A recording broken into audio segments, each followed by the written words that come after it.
Hello, I'm Andry, and I do warmly welcome you to my Sufi corner. Today, I'm homaging one of the greatest Sufi thinkers ever, Ibn al-Arabi. We shall discuss also the very idea of the perfect man seen from the spectrum of Sufism. Welcome to my Sufi philosophy. We all know that besides the organizational changes which led to the formation of definite Sufi order centered around a spiritual master, there was yet another important factor that gave a distinct shape to the discourse of Sufism. And this was the philosophy of Ibn al-Arabi, a great Sufi philosopher whose ideas forever changed the landscape of Sufi thought. Ibn al-Arabi was born in Spain but spent more than half of his life in the Near East. He died in Damascus. He was a great mystic and was known as al-Shaykh al-Akbar. His teachings proved to be very influential and gave form to later Sufism. Among those who were influenced by his teachings was Jalaluddin Rumi, although his commentators include even Abdul Rahman Jami of Herat and also Abdul Karim of Khwarizm. Now, for what is credited Ibn al-Arabi?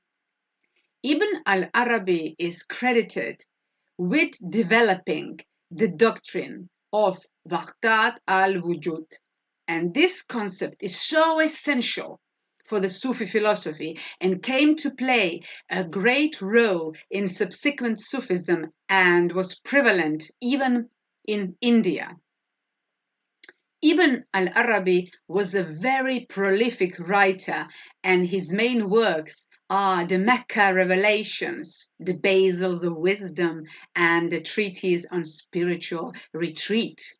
As far as mystical philosophy is concerned, out of all these works, Fusus al-Hikam, or the Basils of Wisdom, is probably his most important and most astonishing work. Once we approach Ibn Arabi's philosophical and mystical writings, we can see that there are certain ideas that play a magnificent and essential role in history, not only of Sufism, but in the history of philosophy. However, the most fundamental is the concept of the perfect human being, or al-insan al-kamil. This perfect man is the origin and the goal of the universe, as well as the guide on the path to God. All works of Ibn al-Arabi, especially Futuhat al-Makkiyah and Fusus al-Hikam, center on this idea of the perfect individual, of a perfect man. At the same time, Ibn Arabi's teachings are tied to the Quran and try to show how the Quran manifests the reality of God in every verse, in every word, in every letter.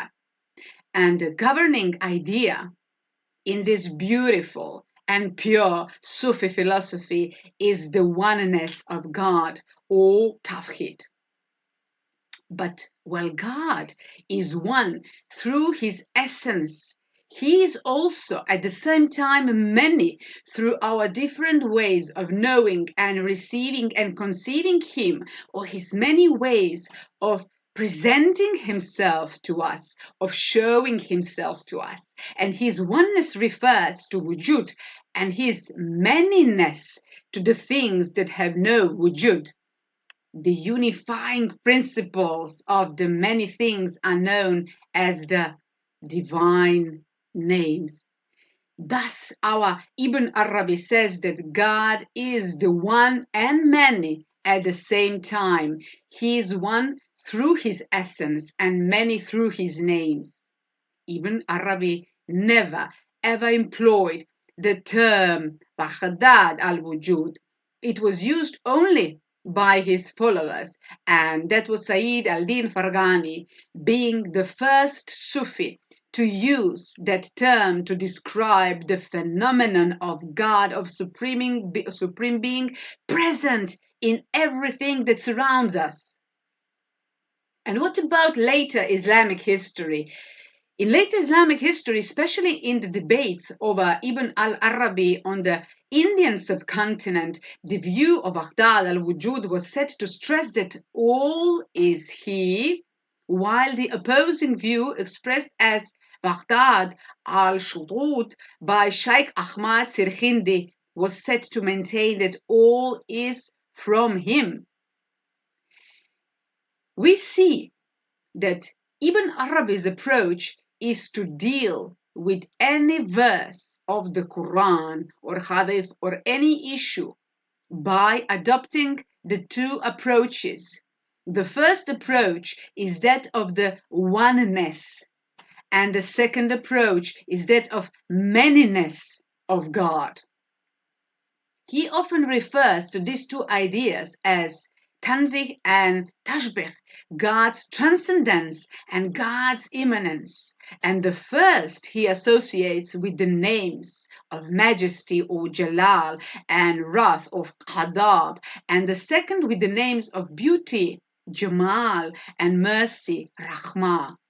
Further, Ibn Arabi associates the first with rational thinking and the second, what is very, very astonishing, with imagination, khayal, and direct vision. Shuhud, futuh, kashf, unveiling or witnessing, tasting, opening. In his view, these are the two basic standpoints of Islamic thought, the first associated with the philosophers, theologians, and jurists, and the other with the Sufis. And this other term, which we have mentioned, is the imagination, the direct vision, unveiling, and witnessing.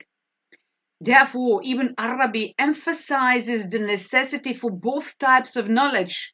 I highlight the both types of knowledge, one being the knowledge of the philosophers, the theologians, and the jurists, and the other being the knowledge of the Sufis.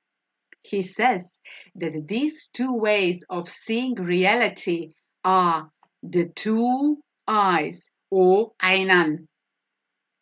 Ibn Arabi, while writing his works, drew from all the Islamic sciences, especially Quranic commentary, tradition, grammar, philosophy, jurisprudence, and theology. What makes him different from the masters of the above mentioned sciences and from all of the masters mentioned in my posts is his reliance on unveiling and imagination, which help the reason to understand and to see the reality.